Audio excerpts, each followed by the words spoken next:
Magandang umaga po sa ating lahat at narito nga ang latest hinggil nga sa pinapantayan nating bagyo na si Tropical Depression Wilma. Si Tropical Depression Wilma nga ay huling namataan dito sa may coastal waters ng Almagro, Samar. Sa ngayon, may taglay na ito na lakas ng hangin na umaabot ng 45 kilometers per hour malapit sa sentro nito at mga pagbugso pa na umaabot hanggang 60 kilometers per hour. At bahagya na nga bumibilis yung pagkilos nito, tumatahak pa kanluran, hilagang kanluran sa bilis na 15 kilometers per hour.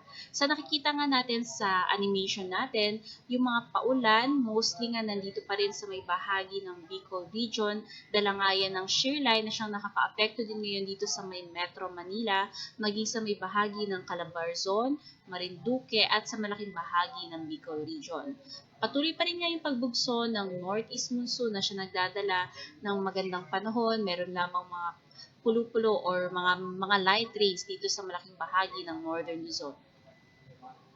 Sa magiging latest forecast track naman nitong si Bagyong Wilma, inaasahan nga natin ngayong araw hanggang bukas, tatahak siya sa kapuluan ng Kabisayaan.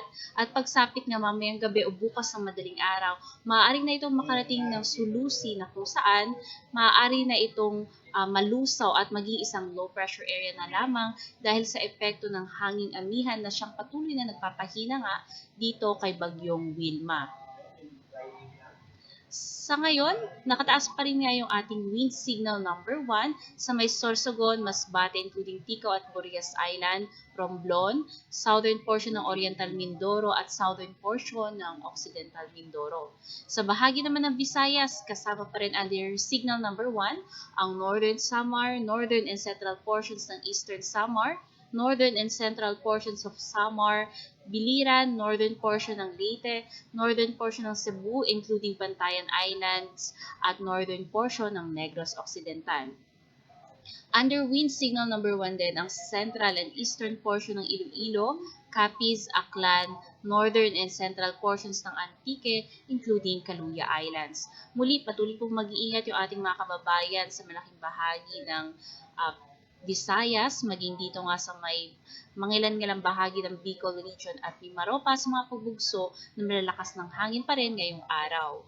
At bukod nga dyan, dahil sa patuloy din na pagbugso ng Northeast Monsoon, ang malaking bahagi ng ating bansa kasama ang buong Luzon, Visayas at Zamboanga Peninsula, makararanas din ng malalakas na mga paghangin kahit na walang nakataas na wind signal.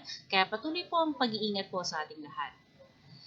Ngayong araw nga, asahan natin na yung mga malalakas na mga pag-ulan ay nandito pa rin sa may bahagi ng Camarines Norte, Camarines Sur, Albay, Catanduanes, Laguna, Batangas, Oriental Mindoro, Marinduque, Romblon, hanggang dito nga sa may Panay Island kasama ang Antique, Aklan at Capiz na kung saan umaabot yan ng 50 to 100 millimeters. Pinakamalakas pa rin nga ngayong araw dito sa may Quezon na kung saan yung mga paulan na inaasahan umaabot hanggang 100 to 200 millimeters. Bukas nga na kung saan inaasahan natin na meron ng magaganap na paglusaw dito sa low pressure area, asahan pa rin natin na yung mga paulan ay more on manggagaling na nga sa shear line, especially dito nga sa may Cagayan, Isabela, Aurora. By tomorrow, dyan na area yung pinakamalalakas ng mga pag-ulan na nakikita natin. Sa may parte din ng Palawan, asahan ng 50 to 100 millimeters. Pagsapit nga ng Tuesday o Martes, inaasahan na mostly yung mga malalakas na mga pag-ulan ay nag-transition or nag-shift na nga dito sa may silangang bahagi ng Northern Luzon. Kabilang nga dyan dito sa may Isabela na kung saan umaabot ng 100 to 200 millimeters at 50 to 100 millimeters sa may Cagayan, Apayao, Kalinga, Mountain Province, Ifugao, Quirino at Aurora. Sa susunod nga po na 3 araw ay malalakas pa rin ang mga pag-ulan ng aasahan dito sa bahagi ng Bicol Region, mangilan-ngilang bahagi ng Calabarzon, Mimaropa, at dito sa may silangang bahagi ng Northern and Central Luzon. Kaya mag-iingat po yung ating mga kababayan dyan sa mga piligrong dala ng mga malalakas na mga pag-ulan tulad nga ng pagbaha at pagguho ng lupa. Sa taas naman ng ating karagatan, inaasahan nga na meron pa rin gale warning dito sa may northern coast ng Quezon, sa may bahagi ng Camarines Norte, northern coast ng Camarines Sur, maging dito nga sa may bahagi ng Cagayan, including Babuyan Islands, Isabela at Aurora. Muli, patuloy po natin inaabisuhan yung mga sasakyang pandagat po dyan na ipagpaliban mo ng paglalayag dahil yung taas ng pag-alon ay delikado at umaabot nga po yan hanggang 4.5 meters. At yan po ang ating latest mula dito sa Pag-asa Weather Forecasting Center. Charmaine Varilla nag-uulat.